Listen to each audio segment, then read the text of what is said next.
UFC 315 is in Montreal, Quebec this weekend, guys, and here are all my main card picks, starting with Benoit Saint-Denis versus Kyle Propolik. Benoit Saint-Denis is going to KO Kyle. This is a public execution for the French fans.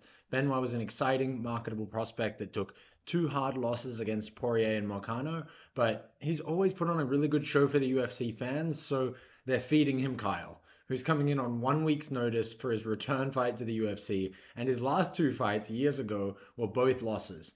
Look at his stats. On average, this guy gets hit more than he hits the other guy. Benoit Saint Denis, first round KO, second round max. Moving on. Alexa Grasso versus Natalia Silva.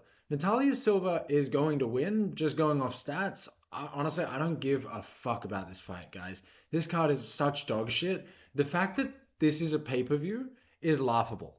Two women's fights on the main card, and this is one of them.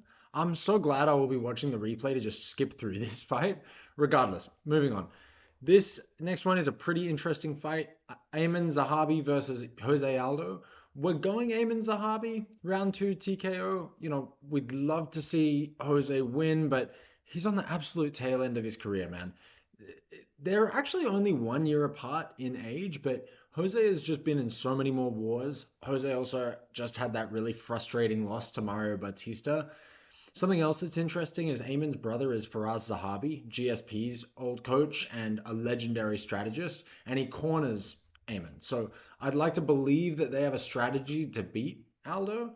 At the same time, Aiemann doesn't really do anything but box. So I don't know what game plan you're going to come up with, but I mean, Mario Bautista showed you can just hold Jose Aldo up against the fence, and the ref's not going to do anything about it. Jose's not going to do anything about it. So maybe that's just the way you win. I hope not. I don't think that'll happen, but you know, they both.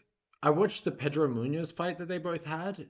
Aldo looked better and against a more prime Pedro. So, that would make you think that he's going to win, but honestly, there just has to be a certain point where all the fights catch up to you. And I think it's now. Eamon also seems a lot bigger than Aldo. Honestly, if this was just like a straight up kickboxing fight, with both guys in their prime, I really think that Jose would win. I just have this image now of Eamon knocking Aldo down bad and then just brutally TKOing him with his fists. So, anyway, moving on. Valentina Shevchenko, fourth round submission. Fuck, what happens here, guys? To me, this comes down to his experience. Like, does Manon Fiorot have the experience to actually win this fight? She's had 13 professional fights, 7 amateur fights. She lost 2 of those. Valentina Shevchenko is a motherfucker. She's had 100+ fights, great kickboxing pedigree, cold as ice. There's some, killer photos out there of her like standing over her opponent, just, looking ready to fuck people up. This woman, even though she pretends to be very nice, she is bad. She, anyway, I just think that the experience is going to keep it.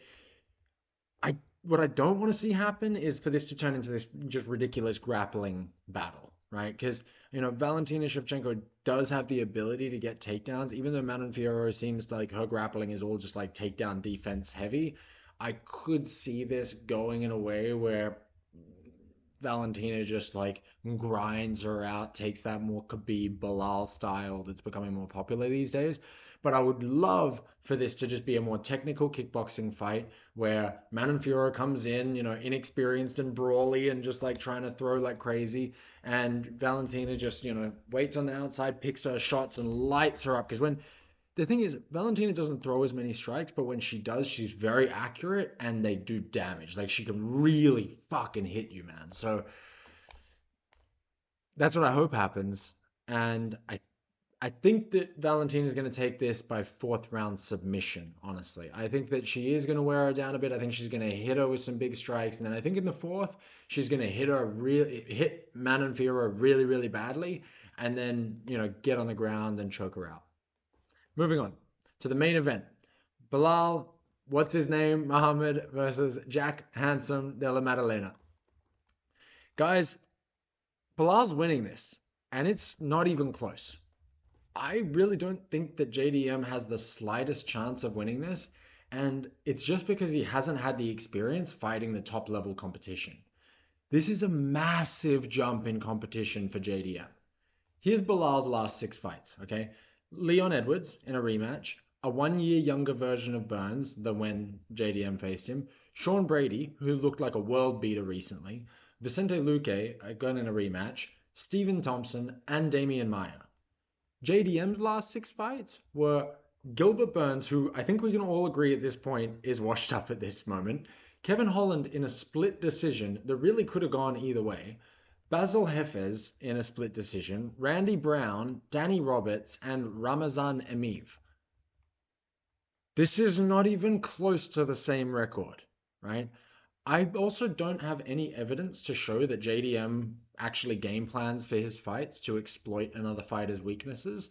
And Belal doesn't really even have many or any clear weaknesses to exploit. JDM might be a more exciting fighter and a naturally talented striker than Belal, right? But I don't just see any way that he beats Belal. I don't see any way that he beats Belal. Belal just seems to be very locked in as well. Like, he's very focused. He just became the champion. He's been training with the Dagestanis. Like, he knows how to win fights. He is a locked in fighter. Why would he lose to JDM? Because JDM's just going to like knock him out with boxing and knees? Like, you don't think that Belal has figured out how to enter a takedown safely yet? JDM is like a sacrificial lamb for the welterweights. Joaquin Buckley and these other guys are in such a better spot to be fighting, Usman and this old guard and all the other welterweights because they just get more footage on Belal as champ. Even though there's already like 16 hours of him in the octagon because he literally is a decision factory, he has taken his game to another level, and I think that people are going to want to get more footage on him to exploit. Also, even though I want JDM to win as an Australian, and because his fighting style is more enjoyable to watch, Bilal winning means that we likely get Ilya versus Islam, and I really, really want that to happen. I do not want Islam to just move up and take out JDM instead of fighting Ilya, and say that he's doing it to have a better legacy. It is way stronger to say that you beat this version of Ilya Topuria right now than this version of JDM. Anyway, 50-45 Bilal decision win. Let me know what you guys think. I've gone 5-1 on the last 2 fight weekends. Hopefully, with one less fight on the main card, I can get that one out of there and just go 5-0. Also, I've been working on this channel for a couple months now, and between you and me, my goal is to build a career in the MMA universe. I really do put a lot of effort into bringing you guys the best quality content that I can right now. So if there's anything that you think I could be doing better, please let me know. And if you want to see more of my videos, I would love it if you subscribed. But if you know anyone out there that might like this, it would also mean the world for me for you to share this video with them. The more that this can get reach and more people can see the type of content that I'm making, the more I can learn how to make this better for you all. And again, I want to be around for a long time. Thank you guys. I appreciate it. See ya.